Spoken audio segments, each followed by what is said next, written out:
विचार, मेहनत और नवाचार से स्थापित कर रहे नए आयाम, कड़ी मेहनत और लगन से उत्पादन करके आत्मनिर्भरता के क्षेत्र में बना रहे अपनी नई पहचान। ये हैं आत्मनिर्भर किसान। एक ओर परंपरागत खेती, दूसरी ओर नवाचार, आधुनिक तरीकों का प्रयोग करते हुए कुछ नया कर रहे हैं, अपनी पहचान स्वयं कर रहे हैं। खेती किसानी के साथ ही मत्स्य पालन के क्षेत्र में भी बढ़ रहा है रुझान और मत्स्य पालन से अपना जीवन स्तर सुधार कर बन रहे हैं प्रेरणा औरों के लिए। ऐसे ही एक किसान हैं कुरुद धमतरी क्षेत्र के हेमंत चंद्राकर, जिन्होंने पारंपरिक खेती से शुरुआत की और अब मत्स्य पालन के क्षेत्र में भी अग्रणी नाम बन चुके हैं। धान का खेती करता था मैं, तो अखबार में मेरे को ऐसा लगा कि धान के साथ में मछली भी पाला जा सकता है। तो मैंने धान के खेती को गर्मी में किनारे को 5 फीट गहरा खुदा के मैंने आईएमसी रोहू पाला था। उसको 3 महीना रखा, उसमें मैंने अच्छा लगा मेरे को। फिर मेरा गुरु है वो प्रसन्न कुमार खेमरिया, जो देमार हेचरी में थे। उसका देन है जो मैं आज तक यहाँ पहुँचा हूँ, और मेरे गांव वाले के बहुत बड़े सहयोग इसमें। मैं 92 में तब उसमें जब धान का खेती के साथ मछली चालू किया, फिर मैंने 93 में मैंने आंध्रा गया था, गवर्नमेंट का टूर था। वहाँ देखा मैंने बड़ा बड़ा तालाब है, 20 एकड़ 25 एकड़ 50 एकड़ का एक तालाब है। मैंने जब तालाब बनाया तो गांव का बहुत बड़ा सहयोग है। गांव के सियान लोग बोलते थे मेरे को, अरे कहाँ तालाब बना सकते हैं, तालाब में कहा, जानते नहीं थे वो इस चीज़ को। तो मैंने सीधा 10 एकड़ को पहले बनाया तालाब। और मेरा जो गुरु है वो जैसे बोलते, मैं तो कुछ जानता नहीं था, वो जैसे बोलते गया मैंने वैसे करते गया। फिर मैं धीरे धीरे मैं खुद देख के पूरा ट्रेन होते गया मैं। फिर मैंने सन 2000 में फंगास को लाया। पहले छत्तीसगढ़ में मैंने लाया, तो उस समय बिकता नहीं था मछली, सवाली करके बोलते हैं इसको। तो ये 5 कुंटल मछली को ले जाने के लिए, बेचने के लिए मेरे 2 दिन 3 दिन लगता था। आज ये मछली बिक रहा है डेली का 100 से 150 टन। मैंने फिर धीरे धीरे आईएमसी बंद करके फंगास चालू किया। ये वाला फार्म जो है जहाँ हम खड़े हैं अभी, ये सन 2000 में तैयार की। तो पानी जो है 1 किलोमीटर से आता है यहाँ पे, 10-10 हाउस पावर का 2 पंप है, पर वो पानी आते आते यहाँ 5-5 का हो जाता है। आज ये है कि मैंने पहले मट्टी का था ये पूरा, फिर मेरा प्रोग्राम बना कि इसमें पॉलीथीन लगा देते हैं। ये पॉलीथीन बोले कि 2-4 साल में फट जाएगा। फिर मेरा दिमाग में आया, और मेरा लड़का है लक्की चंद्राकर, उनने बोला पापा इसको सीमेंटेड कर देते हैं। तो हमने इस लाइन में आज 3 साल हो गए इसको बनाते हमको। अभी भी एक तालाब बाकी है, ये बन गया है अभी तक 20 एकड़ में बन चुका है, 22 एकड़ में, और एक मेरा 7 एकड़ का बचा है बनाने के लिए। हेमंत चंद्राकर के पिता और दादा परंपरागत रूप से खेती करते थे। अपने पूर्वजों की परिपाटी पर चलते हुए हेमंत जी ने भी परंपरागत रूप से धान की खेती को अपनाया। धान की खेती करके अपनी आजीविका चलाते हुए वे सफल कृषक के रूप में स्थापित हुए। मगर कहते हैं ना, जो लोग नई सोच को साथ लिए चलते हैं, वही लोग तो सकारात्मक सोच के साथ बदलाव लाया करते हैं। हेमंत जी ने भी ऐसा ही कुछ कर दिखाया। 1992-93 से उन्होंने काम शुरू किया। परंपरागत तरीके से धान की खेती करते हुए उनकी आजीविका तो चल ही रही थी, मगर उनके मन में गहन चिंतन और विचार चलता ही रहता था कि ऐसा क्या नया किया जाए जिससे न सिर्फ उन्हें लाभ हो, बल्कि उनसे जुड़े और आसपास के क्षेत्र के लोग भी लाभान्वित हों। इसी विचार के साथ उन्होंने एक कदम आगे बढ़ाया। कुछ लोगों से मिलकर विचारों की साझेदारी की और उसके बाद गुरु कृपा से उन्होंने मत्स्य पालन को अपनाया और आगे बढ़ते चले गए। अभी मैं उत्पादन ले रहा हूँ फंगास का। मैं उत्पादन तो मैं आज 2022 है, 2018 से 100 टन ले रहा हूँ एकड़ में। फंगास। अभी ये सीमेंटेड बनाने के बाद में मेरा प्लान चल रहा है 150 टन का। सारे हमारे जो अधिकारी हैं यहाँ का बहुत बड़ा सहयोग है उन लोगों का, सारे विभाग का, ऐसा नहीं कि एक मछली विभाग है, एमपी विभाग है, हमको तो सारे से काम रहते हैं, बहुत सहयोग है उन लोगों से। और मैं जब बनाया उस समय जो गवर्नमेंट का स्कीम था वो 1 एकड़ में 8,000 रुपया था 94 में। आज वो स्कीम बहुत अच्छे हैं और बहुत बढ़िया इसमें स्कोप है, अगर आदमी करना चाहे तो। मेरा तो रेसिडेंट भी यहीं है, मेरा फार्म पे ही घर रहता हूँ मैं, बच्चे लोग पढ़ाई कर रहे हैं।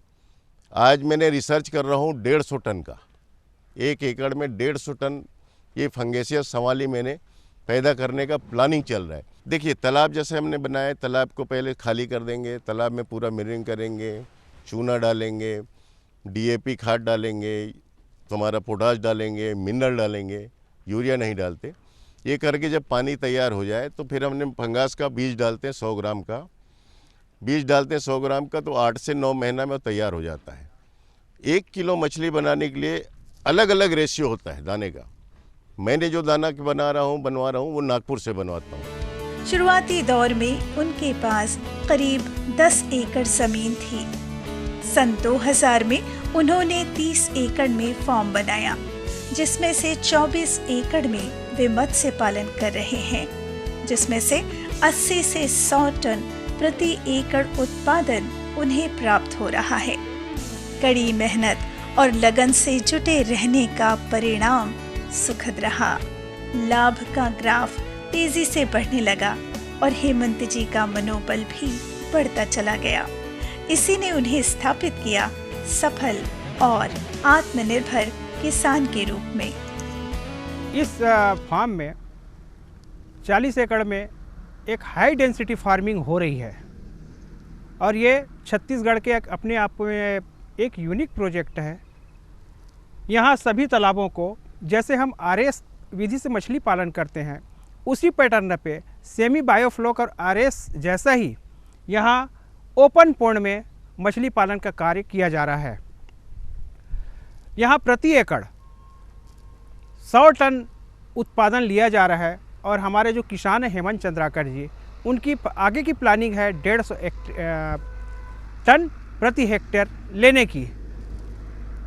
यहाँ हम देख रहे हैं कि जो रूट ब्लोअर का उपयोग किया जा रहा है तालाबों में, इसके साथ साथ जो stocking density normal stocking density से कई गुना ज़्यादा प्रति एकड़ 1 लाख फिंगरलिंग का स्टॉकिंग यहाँ करके मछली पालन कर रहे हैं, जिससे उत्पादन में तो वृद्धि हो रही है, साथ ही जो हमारे क्षेत्र के हमारे छत्तीसगढ़ के जो किसान भाई हैं उसके लिए एक प्रेरणा स्रोत बने हुए हैं। शासन की मंशा है किसानों की आय दोगुनी कैसा किया जाए। यहाँ के मछली पालन को देखकर हमारे धमतरी जिले के साथ साथ पूरे छत्तीसगढ़ राज्य के और अन्य प्रदेश के मछली पालक भी इसको देखकर इसकी प्रेरणा स्रोत बने हैं और इनसे लाभ ले रहे हैं और इसकी तकनीकी जानकारी लेकर अपनी आमदनी को दुगनी करने में सहायक सिद्ध हो रहे हैं। काम छोटा हो या बड़ा, कम समय का हो या ज्यादा समय का, परिवार और शुभ चिंतकों का साथ और सहयोग मिले तो जीवन आनंदमयी हो जाता है।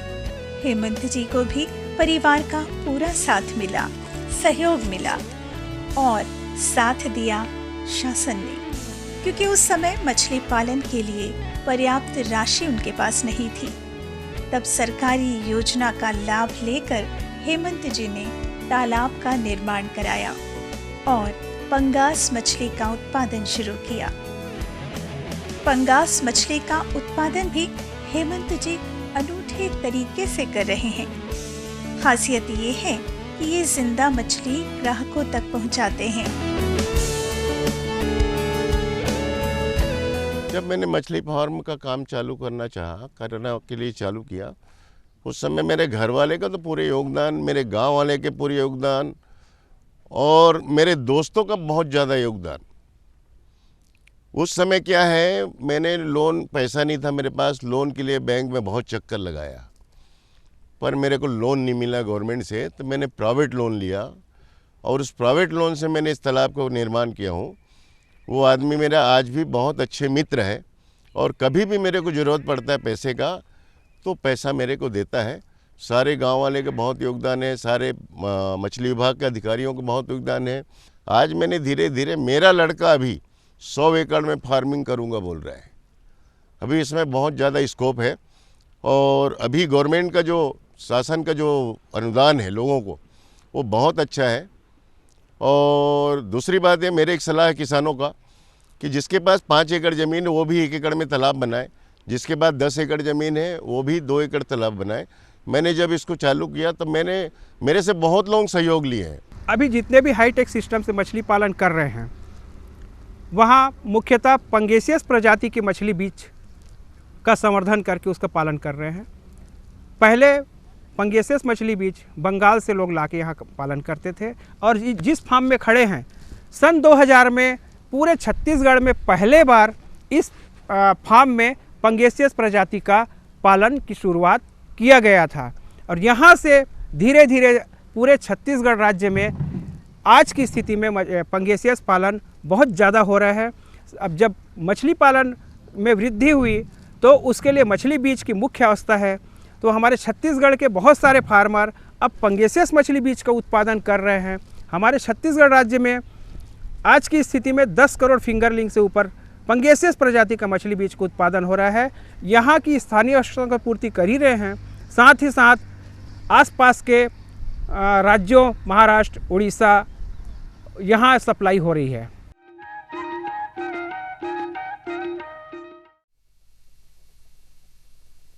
सब्जी में मसाला ज्यादा है। कितनी बार कहा है कि जितनी जरूरत हो बस उतना ही डाला करो। अरे मुझसे तो ऐसा कभी कभार होता है। और तुम जो हमेशा खेत में अनाप शनाप कीटनाशक डालते हो उसका क्या? ठीक ही तो कह रही है बहू। देख, खेत में उतनी ही दवा डाल जितनी जरूरत हो।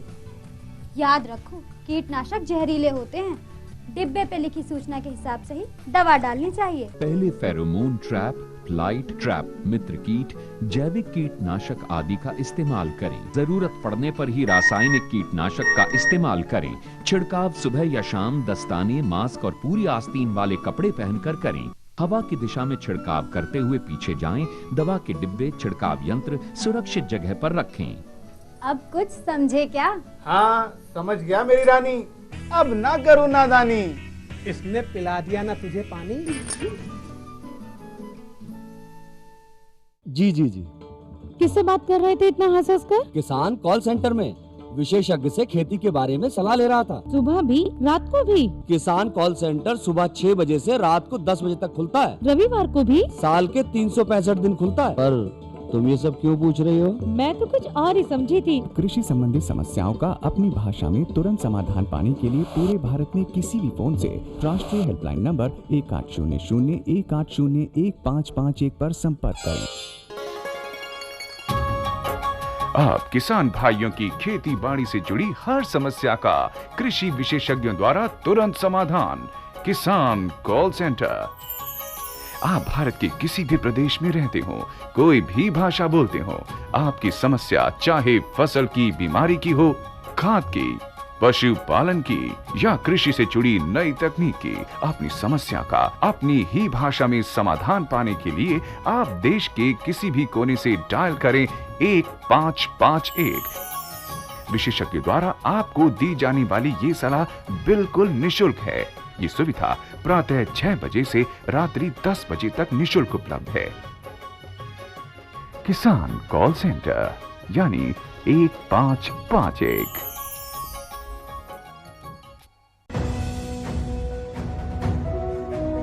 भारत सरकार का हर प्रयास किसानों को दे रहा है एक नई आस। देश के किसानों की खुशहाली और उन्हें आत्मनिर्भर बनाने के लिए भारत सरकार समर्पित है।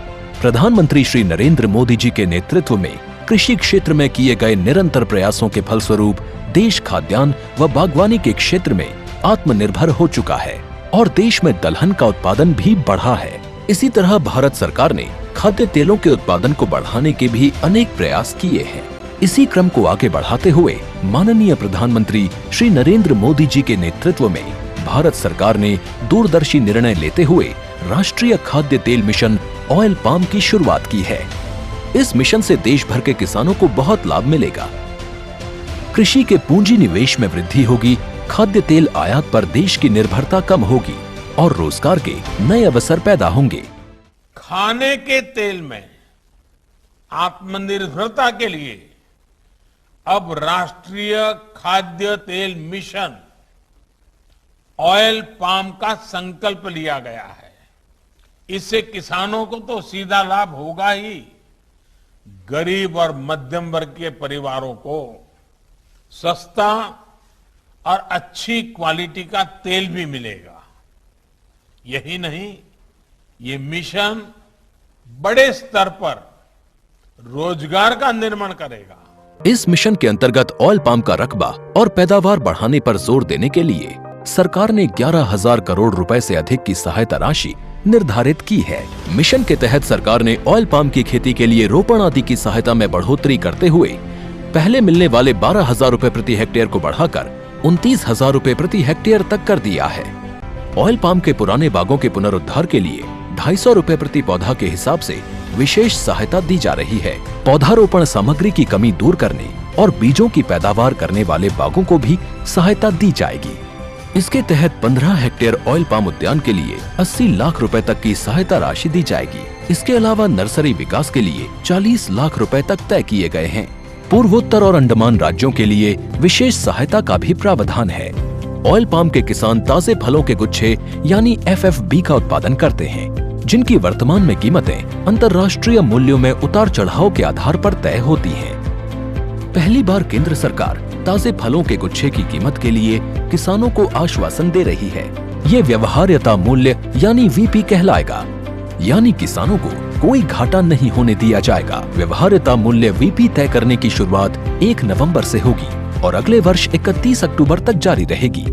इसे ऑयल पाम वर्ष कहा जाएगा। इस योजना के तहत वर्ष 2025-26 तक ऑयल पाम का रकबा 6.5 लाख हेक्टेयर सृजित करने और कच्चे ऑयल पाम की पैदावार वर्ष 2025-26 तक 11.20 लाख टन पहुंचाने का लक्ष्य निर्धारित किया गया है। सरकार के इस महत्वपूर्ण निर्णय से देश में ऑयल पाम की खेती करने वाले किसानों में विश्वास पैदा होगा और वे खेती का रकबा बढ़ाएंगे। इस तरह पाम ऑयल का उत्पादन भी बढ़ेगा, जिससे किसानों की आय बढ़ेगी और ग्रामीण अर्थव्यवस्था भी सुदृढ़ होगी।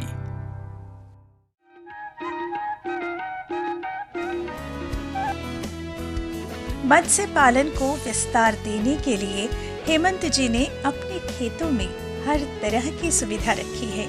सीमेंट की चौड़ी चौड़ी मेड़, जिनमें गाड़ियां भी आसानी से आ जा सकती हैं। ब्लोअर भी लगा हुआ है और ऑक्सीजन की अच्छी व्यवस्था है, ताकि मछलियों को ऑक्सीजन अच्छे से मिल पाए। इस तरह से वैज्ञानिक तरीके अपनाकर हेमंत जी मत्स्य पालन कर रहे हैं और अच्छी आमदनी प्राप्त कर रहे हैं। ये अभी हमने जैसे मछली का कर रहे हैं, तो मछली को चाहिए ऑक्सीजन। जितना हाई डेंसिटी में करेंगे उतनी ही ऑक्सीजन की ज़रूरत पड़ेगा। मैंने यहाँ पे 10-10 हॉर्स पावर का रूट ब्लोअर लगाया हूँ, जिसमें पर्याप्त मात्रा में उसको ऑक्सीजन मिल रहा है ना। और ये मैं सारे को सलाह देता हूँ कि बगैर ऑक्सीजन का मछली पैदा नहीं होगा, आपको ऑक्सीजन का लगाना ही पड़ेगा। मैं तो बड़ा बड़ा लगा कर रखा हूँ, बड़ा बड़ा टैंक बना कर रखा हूँ और यहाँ पे 5 मीटर का पानी आते हैं। मैंने अभी 150 टन पैदा करने का प्लान चल रहा है मेरा। दूसरी बात यह है कि मेरा जो यहाँ पे सहयोगी है, मेरा जो कर्मचारी है, सारे परमानेंट है, सबको तनख्वाह देता हूँ। 12,000-15,000 रुपये तनख्वाह है यहाँ पे और सारे अच्छे हैं। और मेरे साथ साथ पूरे कम से कम 500 लोग जुड़े हुए हैं। मैंने ये सब मछली का काम करके मैंने आत्मनिर्भर तो हुआ हूँ। मेरे बच्चे पढ़ाई कर रहे हैं, मेरे लड़के भी इसी में आने वाले हैं और मेरे जो कर्मचारी है वो भी सारे आत्मनिर्भर है, सारे खुश हैं। मेहनत और लगन ही तो है सफलता की कुंजी। हेमंत जी ने भी अपनी मेहनत और लगन से मत्स्य पालन के क्षेत्र में सफलता हासिल की और कायम की एक मिसाल। और इसमें उनका साथ दे रहे हैं उनके बेटे, जो 24 घंटे अपने पिता का काम देखते हैं, उनका सहयोग करते हैं। वर्तमान में हेमंत जी को प्रति टन 80 से 100 एकड़ मत्स्य उत्पादन प्राप्त हो रहा है, जिसका निर्यात छत्तीसगढ़ के विभिन्न शहरों के साथ ही मध्य प्रदेश और महाराष्ट्र में भी किया जा रहा है। भविष्य की योजना यही है कि कि 1 एकड़ में 150 टन मछली उत्पादन प्राप्त हो। जैसा कि आप देख रहे हैं, तालाब निर्माण के लिए चाहे मछली उत्पादन हो, चाहे मछली पालन हो, चाहे मछली की विपणन व्यवस्था हो या आधारभूत संरचना के निर्माण के लिए हो, हमारे केंद्र सरकार और राज्य सरकार बहुत सारी योजनाएं चला रही है। इस योजना का लाभ लेकर हमारे सभी किसान आत्मनिर्भर तो हो रहे हैं और इस योजना के बारे में बताना चाहूँगा निजी भूमि में नवीन तालाब निर्माण का। इसके लिए 11 लाख के यूनिट कास्ट है। 11 लाख में 7 लाख आपका तालाब निर्माण का है और 4 लाख रुपया आपका इनपुट्स कास्ट के लिए, जो मछली है, मछली के आहार है और बाकी दवाइयाँ वगैरह है, उसके लिए है। इसमें जो सामान्य वर्ग के किसान हैं उसके लिए 40% की अनुदान राशि का प्रावधान है और जो अनुसूचित जाति, जनजाति या महिला वर्ग के जो किसान हैं उनके लिए 60% की अनुदान राशि का सरकार द्वारा प्रावधान किया गया है। इसी तरह अगर जो किसान भाई मछली बीज उत्पादन या संवर्धन कार्य करना चाहते हैं तो उसके लिए संवर्धन पोखर निर्माण की व्यवस्था है।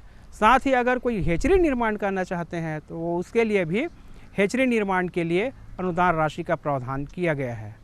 ये तो हुई मछली बीज उत्पादन और मछली उत्पादन की बात। इसके साथ जो किसान मछली उत्पादन कर रहे हैं या फुटकर मछली विक्रय करना चाहते हैं उसके लिए भी सरकार बहुत सारी योजनाएं लेकर आई है। इसमें मछली विपणन व्यवस्था या विक्रय के लिए 2 पहिया वाहन साइज बॉक्स है, 3 पहिया वाहन साइज बॉक्स है, रेफ्रिजरेटेड वैन है, सारी व्यवस्था। इसके साथ ही अगर जो किसान जिंदा मछली बाज़ार में बेचना चाहते हैं उसके लिए लाइव वेंडिंग सेंटर की भी व्यवस्था, यानी मछली बीज उत्पादन से लेके मछली उत्पादन और उसकी विपणन व्यवस्था तक हर स्तर पर शासन की योजनाएं हैं और उस योजनाओं का लाभ लेकर आप आत्मनिर्भर हो सकते हैं और अपनी आर्थिक स्थिति को अच्छे से आगे बढ़ा सकते हैं। मेहनत और नवाचार का ये सिलसिला बढ़ता रहे अनवरत, कायम करता रहे नए प्रतिमान आत्मनिर्भरता के देश और दुनिया भर में। गजानंद ज्ञान के देवैया थोकिन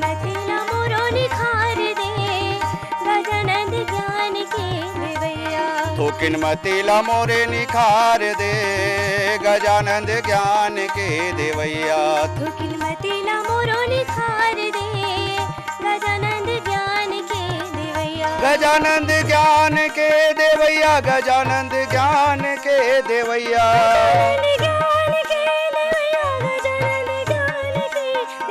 गजानंद ज्ञान के देवैया गजानंद ज्ञान के देवैया।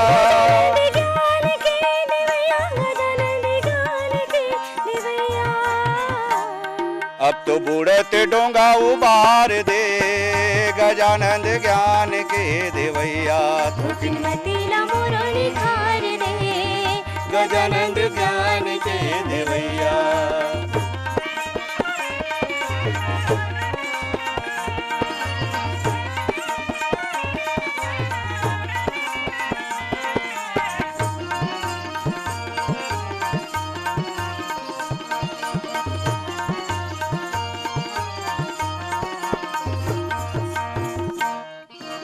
एक दंत है हाथी के काया, पेट हवे बड़ भारी, पेट हवे बड़ भारी, गजानंद पेट हवे बड़ भारी, पेट हवे बड़ भारी, गजानंद पेट हवे बड़ भारी। विघन विनाशक विघन हरैया, मुसवा के करे सवारी, मुसवा के करे सवारी, गजानंद मुसवा के करे सवारी, मुसवा के करे सवारी, गजानंद मुसवा के करे सवारी।